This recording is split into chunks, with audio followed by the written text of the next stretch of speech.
This is actually where I grew up. That's my grandmother's place. I spent a number of years, more than a decade, living in these streets. However, for me, it's not a lot of young people or a lot of black people who make it out of this township and do well for themselves. But at the same time, there are people such as your Sandile Zungus. He grew up in this township, and right now he's running one of the most successful companies in South Africa. And it's one of the people that I used to say, you know what, if he can do it, why can't I? At just 23 years old, Sandile shares he has become one of South Africa's youngest millionaires. But he admits that he made some very risky decisions. My parents gave me my tuition fees for the year to go and pay for university, and I actually took the entire amount and I threw it in the forex market.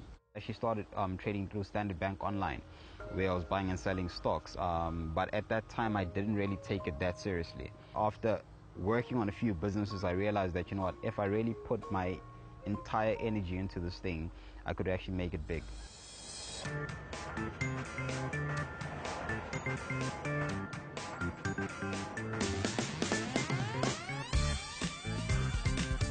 Being a young trader, I started networking with other people already in the trading industry.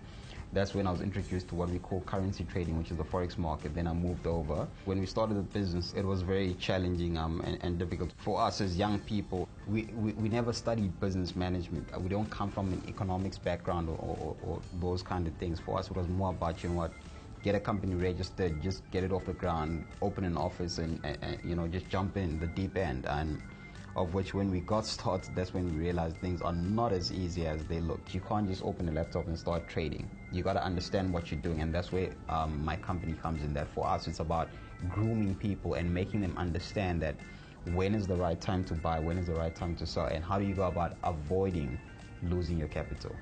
We want to empower everybody about forex.